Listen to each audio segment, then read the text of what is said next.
Assalamualaikum warahmatullahi wabarakatuh. Perkenalkan, nama saya Alvina Rizkia Ramadhani dengan NIM 2024300007. Saya merupakan mahasiswi PPG Prajabatan tahun 2024 dari Universitas Muria Kudus. Nah, kali ini saya membuat kampanye praktik baik, yaitu mengenai implementasi scaffolding pada Zone of Proximal Development atau biasa disebut dengan ZPD. Untuk memenuhi tugas ujian akhir semester 1 saya dalam mata kuliah Perspektif Sosiokultural dalam Pendidikan yang diampu oleh dosen pengampu saya, yaitu Bapak Dr. Nur Fajri MPD. Ya, yang pertama yaitu ZPD, Zone of Proximal Development atau biasa disingkat dengan ZPD. Pertama kali diperkenalkan oleh seorang psikolog dan teoris perkembangan yang berasal dari Rusia. Nah, aktif pada awal abad ke-20. Tokoh tersebut bernama Lev Vygotsky. Konsep ZPD adalah salah satu konsep utama dalam teorinya mengenai pembelajaran dan perkembangan kognitif pada anak. Zone of Proximal Development yaitu wilayah kemampuan anak, di mana wilayah anak ini hanya bisa melakukan sesuatu dengan bantuan. Bisa diartikan bahwa dia belum bisa melakukan dengan sendiri. Namun, setelah mendapatkan bantuan, maka dia akan bisa melakukannya. Vygotsky memperkenalkan konsep ZPD untuk menjelaskan jarak aktual maupun jarak potensial. Aktual ini merupakan tingkat kemampuan yang dapat dicapai atau dilakukan secara mandiri oleh individu tanpa bantuan eksternal seperti guru ataupun orang yang lebih ahli. Ini mencakup keterampilan atau pemahaman yang sudah dimiliki oleh individu dan dapat dijalankan secara independen. Potensial merupakan tingkat kemampuan tertinggi atau puncak kemampuan yang dapat dicapai oleh individu dengan bantuan atau dukungan dari orang yang lebih ahli. Lalu, hubungan kemampuan aktual dan kemampuan potensial dengan ZPD itu apa sih? Mari kita simak ke slide berikutnya.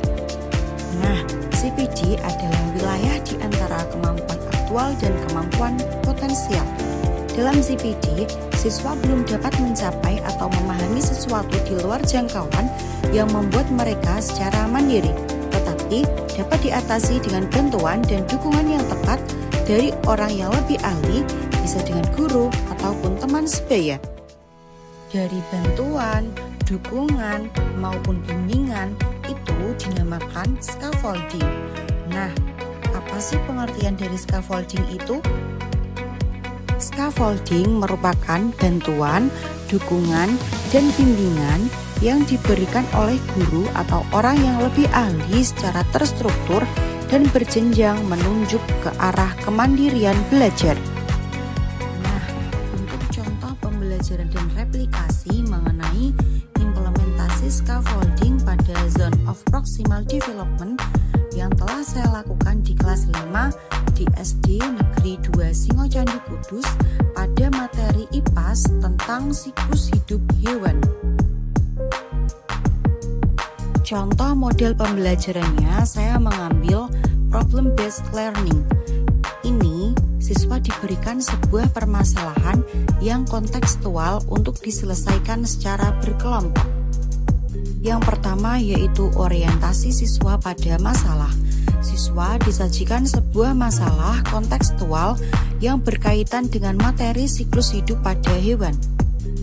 Scaffolding yang diberikan oleh guru pada tahap ini yaitu membantu siswa dalam memahami masalah dengan cara memberikan penjelasan ulang dari masalah yang disajikan di LKPD. Lalu untuk tahap yang kedua yaitu mengorganisasikan siswa untuk belajar. Pada tahap ini, siswa berkumpul bersama kelompoknya masing-masing untuk menyelesaikan permasalahan yang ada di LKPD. Scaffolding yang terjadi pada tahap ini melalui diskusi kelompok dengan tutor sebaya. Nah, siswa memberikan dukungan satu sama lain dan bertukar ide. Lalu, siswa yang lebih menguasai materi berperan sebagai tutor sebaya dengan membimbing anggota lainnya yang masih perlu bimbingan. Pada tahap yang ketiga yaitu membimbing penyelidikan secara individu atau kelompok. Pada saat tahap ini, guru memberikan bimbingan pada siswa secara berkelompok dalam proses pemecahan masalahnya. Scaffolding yang terjadi pada tahap ini yaitu bimbingan dari guru. Pertanyaan bimbingan yang dirancang untuk membimbing siswa ke arah pemahaman konsep yang diperlukan. Pertanyaan tersebut dirancang untuk memicu pemikiran yang kritis dan membantu siswa memahami langkah-langkah yang diperlukan. Lalu, dengan bimbingan seorang guru dapat membantu siswa dalam mengolah informasi atau data tambahan yang mereka temui selama penyelidikan dan memberikan panduan dalam pemecahan masalah. Pada tahap yang keempat yaitu mengembangkan dan menyajikan hasil diskusi. Nah, tahap ini siswa diarahkan untuk mengembangkan dan mempresentasikan hasil diskusinya ke depan kelas.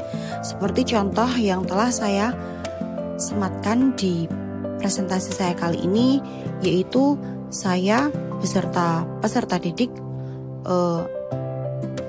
mengarahkan mereka untuk mengembangkan dan mempresentasikan hasil diskusinya ke depan kelas. Yang terakhir ada menganalisis dan mengevaluasi hasil pemecahan masalah. Nah, pada tahap ini, guru mengajak siswa untuk bersama-sama menganalisis dan mengevaluasi hasil pemecahan masalah. Nah, manfaat dari scaffolding ini menjadikan pembelajaran lebih efektif dan siswa mampu melihat petunjuk yang diberikan oleh guru sehingga mendorong siswa sedikit demi sedikit melepaskan diri dari bantuan orang lain dalam menyelesaikan suatu masalah siklus hidup pada hewan dan tentunya lebih meningkat. Hasil implementasi scaffolding pada ZPD yang pertama, siswa lebih aktif dalam kegiatan pembelajaran.